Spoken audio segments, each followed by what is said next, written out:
guys! Magandang gabi. Welcome back po sa aking channel.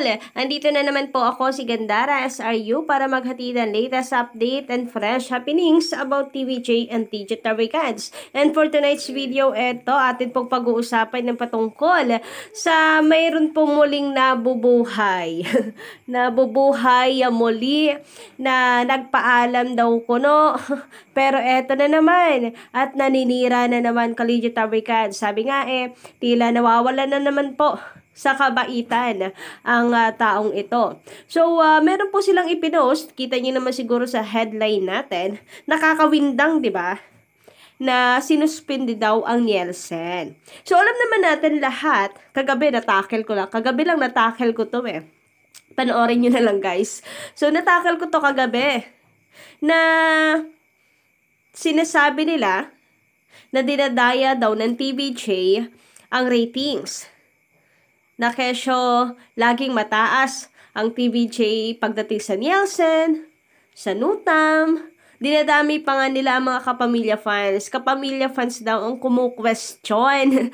Ayaw na lamang na prangkahin ang mga legit Recads na sila talaga itong nanggigigil sa lilalabas na ratings ng Nielsen kasi hindi nila matanggap na number 1 ang TVJ. So, eto na naman sila.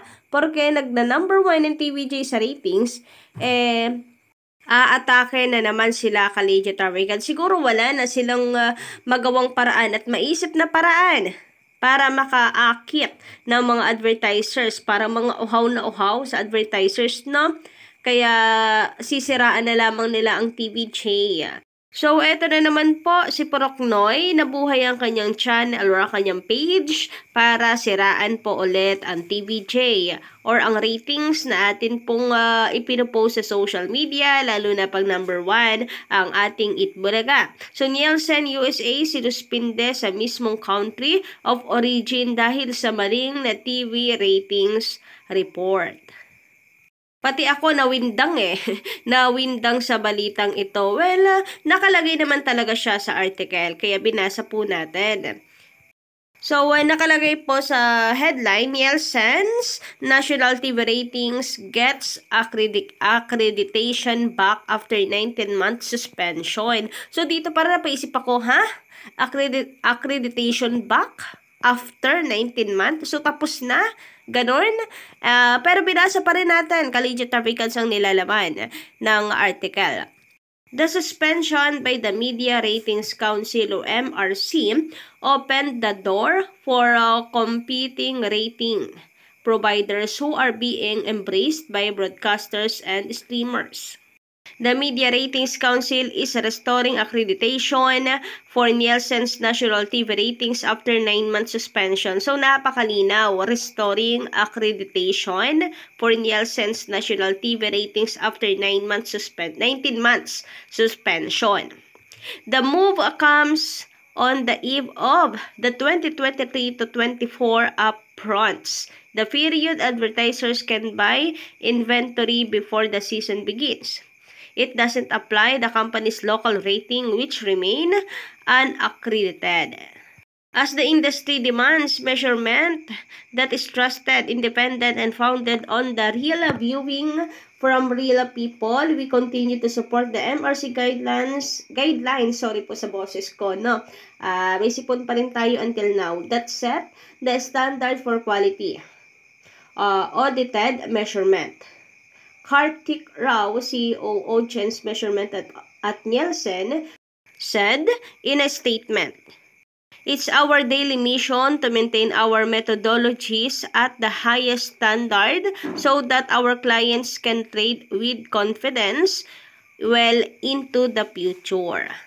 So, mahaba-haba ito, Collegiate Recads, no? And, nagtataka kasi ako doon sa isinare ni Poroknoy na nakalagay nga doon ay accreditation back after 9-month suspension.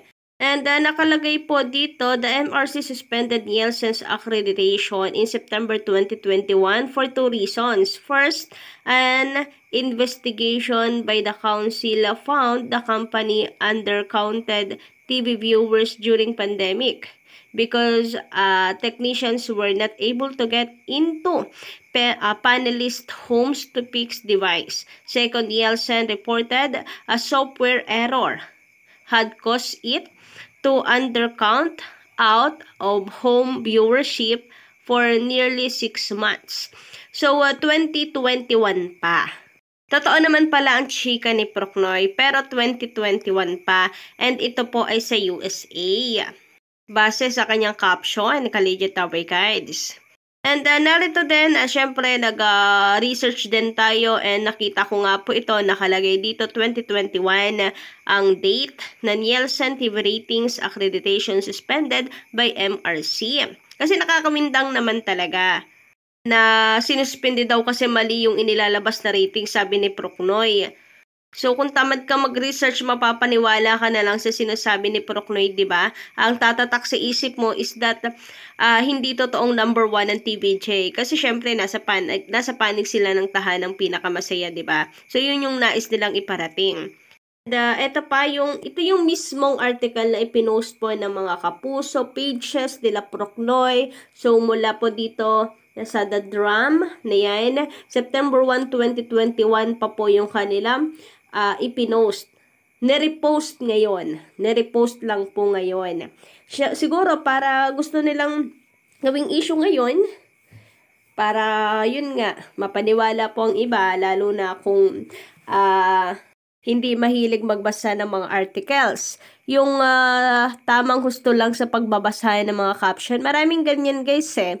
Yung nadadali lamang po ng caption. Hindi kasi nababasa yung buong article, so namamaling akala tuloy. So, ito rin yung binasa natin kanina, no, na Nielsen's National TV Rating gets accreditation back. April 18, 2023 pa. So, April 18, 2023 na ibalik po yung accreditation ng Nielsen. After nga raw po ng 19-month suspension noong 2021. So, ayan, makikita nyo pa dito yung mga post nila Procnoy, Nielsen TV rating sa Mexico, sinuspinde ng MRC. Basahin. Ito rin, mula sa sulit tuloy. Solid kapuso forever. Nielsen sa USA sinuspende sa mismong country of origin dahil sa maling TV ratings na inilalabas daw. Ganyan din yung caption ni Procnoy dito dun sa, ito rin, sa post niya rin na ito.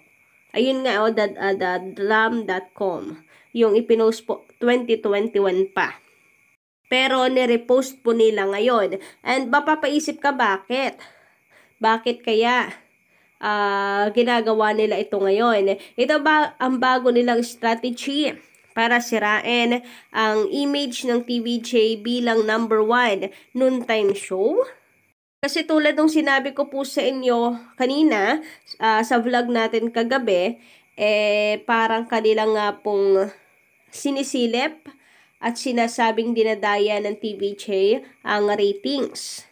Hindi raw kasi kapani-paniwala na number 1 ang TVJ and then nangungulelat itong Showtime. So sinasangkalang nila ang Showtime, Collegiate Tower Guides na kesyo. Kunwari, mga kapamilya fans po ang nagre-reklamo. Pero yung totoo, gusto lang talaga nila na itatak sa isip ng mga tao na mali ang ratings na inilalabas ng mga legit Tower Guides from Nutam. And speaking of Showtime, di po ba may issue ngayon ang Showtime at ang GMA Network na kesyo binigyan na daw ng warning ng GMA ang Showtime.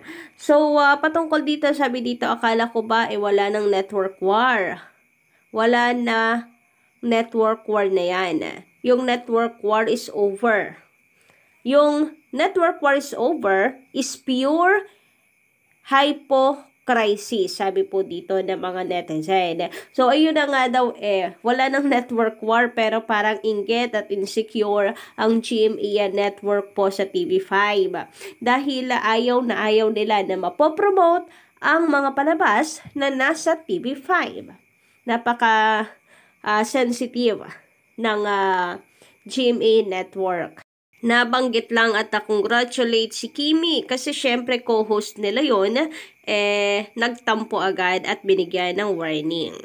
So, mahirap din daw ang kalagayan ngayon ng Showtime sapagkat hindi sila makapag-promote ng mga palabas ng kanilang mga kaibigan. Di ba mga kapamilya artist po sila. So, kumbaga labas sa kanilang kasanayan at ganun din sa kasanayan ng viewers ng Showtime. Naninibago sila na ang pinopromote na ngayon ng Showtime ay ang mga palabas at movies ng GMA Network. Sabi naman dito ni Paul Cripe, gusto lang nila talaga maging entitled sa MTRCB pa lang Gusto nila sila ang alpha. So, hindi talaga sila kapuso. Pa rin. Haha, no network war. Bulbul nyo ABS at GMA. So, ayun na nga. Ka-legit na Kads. About naman dito, meron namang nagsasabi na ang Showtime ay talagang lang din. Masyadong alpha, pabosi. May pinirmahan naman na silang kontrata at the first place na sa kontrata yon, pumayag sila, pumirma sila, pero pasaway pa rin. Kagaya ng nangyari daw sa MTRCB, masyadong alpha, masyadong bossy, at mga filingera. Mga akala mo ay kung sino. So, yan yung komento ng iba. Pero ganun pa din. Natatawa na lamang sila doon sa sinasabing no network war. Hindi daw po kasi yon nakikita. Sabi naman dito ni Kupalka. Haha, lalo na ang chika is tinalo ng linlang ang katapat ng show ng GMA7. Totoo po yan. Talagang kahit po napanood na ang linlang, pinapanood at tinatangkilik po until now pa rin nang ipalabas sa Free TV. So, ayun. Mataas ang ratings at natatalo ang show ng GMA. Kaya hindi rin nakapagtataka na magbibigay ng warning at magiging magtatampo ang GMA sa Showtime. So, yun lang guys sa aking update para sa gabi ito. Don't forget to click the subscribe button and notification bell para po sa iba pang mga balita.